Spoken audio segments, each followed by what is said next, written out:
Hello friends, मैं doctor R Ahmad. आज हम अपने क्लिनिक पे तादील नतूल रकबी धन्नी करने जा रहे हैं। ये नतूल जो है घुटनों के लिए किया जाता है।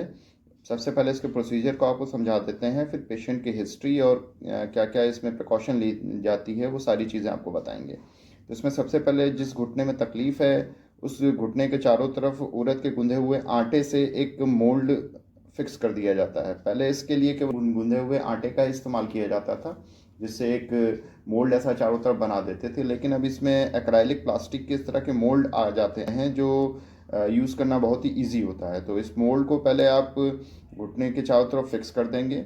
इसमें मोल्ड के अलग अलग साइजेस आते हैं, पेशेंट के अकॉर्डिंग आपको साइज़ यूज़ करना है, और लेफ़्ट और राइट के लिए अलग अलग मोल्ड होता है।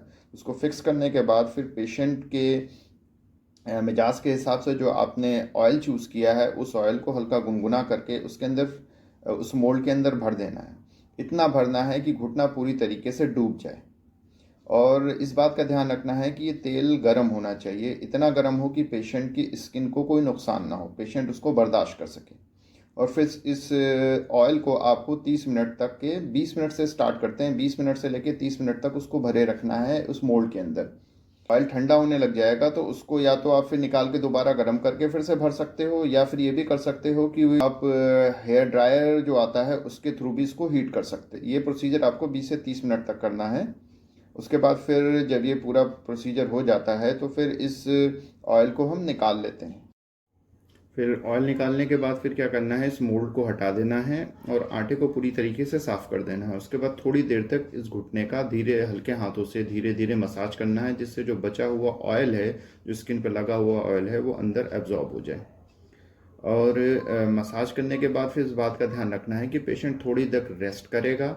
रेस्ट करने के बाद फिर उसको नी सपोर्ट ज़रूर देना है, यानी नी कैप का यूज़ कराना है। और किसी भी तरीके की एक्सरसाइज या रनिंग वो नहीं करेगा, नॉर्मल सारे काम कर सकता है, लेकिन कोई ऐसा काम, कोई हैवी लोड वाला काम नहीं करेगा जिससे जो है घुटने को बस जोर लगे।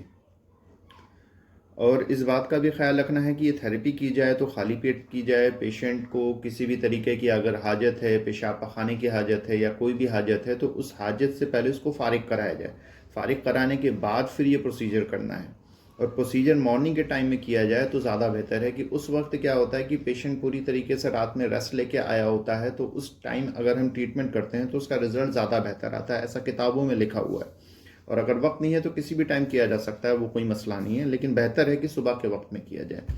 और ऑयल जो है, अगर आप ऑयल जो भी यूज़ कर रहे हैं, मैंने पेशेंट के लिए जो है इसमें अरंडी का तेल और रोगन सुर्ख दोनों मिक्स करके यूज़ किया है।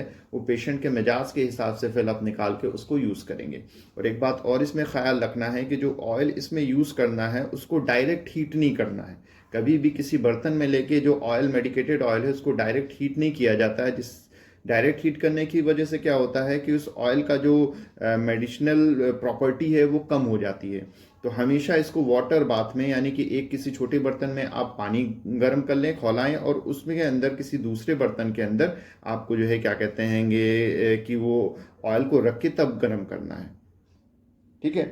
तो मैं इस पेशेंट की हिस्ट्री आपको बता देता हूँ। ये पेशेंट का इंजरी हो गई थी, घुटने की, एक्सीडेंट हुआ था, सीवियर एक्सीडेंट हुआ था जिसमें कई सारे टेंडन्स इस पेशेंट के घुटने के रैप्चर हो गए थे।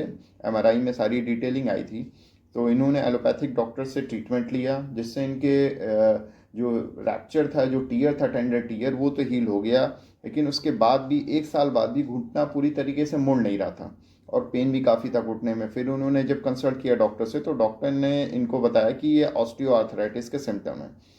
तो उसके बाद फिर उन्होंने काफ़ी ट्रीटमेंट लिया, लेकिन आराम नहीं हुए। तो फिर ये हमारे क्लिनिक पे आगे के फर्दर ट्रीटमेंट के लिए आए। तो हमने इसका डायग्नोस किया, डायग्नोस करके फिर इनका हमने मिजाज निकाला। आमतौर पे जितने भी तरह के पेन होते हैं उसमें जो मर्ज़ का मिजाज होता है वो बलगमी होता है, और बलगमी मिजाज की वजह से ही पेन होता है। तो सबसे पहले हमने क्या किया कि यहाँ पे जो मादा जमा था, उस मादे के अखराज के लिए, उसको निकालने के लिए हमने यहाँ इनके घुटने का हिजामा किया। हिजामा करने के 3 दिन के बाद फिर हमने ये प्रोसीजर स्टार्ट किया है। ये फर्स्ट सेटिंग है, इसको कम से कम हमको 10 दिन तक करना है। और ये अल्टरनेट होगा कि एक बार ये घुटने के ऊपर के साइड में होगा, फिर इसके नीचे के यानी पीछे की तरफ किया जाएगा। तो इनके मिजाज के हिसाब से फिर जब ये बलगमी अमराज का मिजाज जो है वो बलगमी निकला, तो फिर उसके लिए कोई भी एक ऐसे रोगन का इस्तेमाल किया जाता है जो गर्म मिजाज में हो।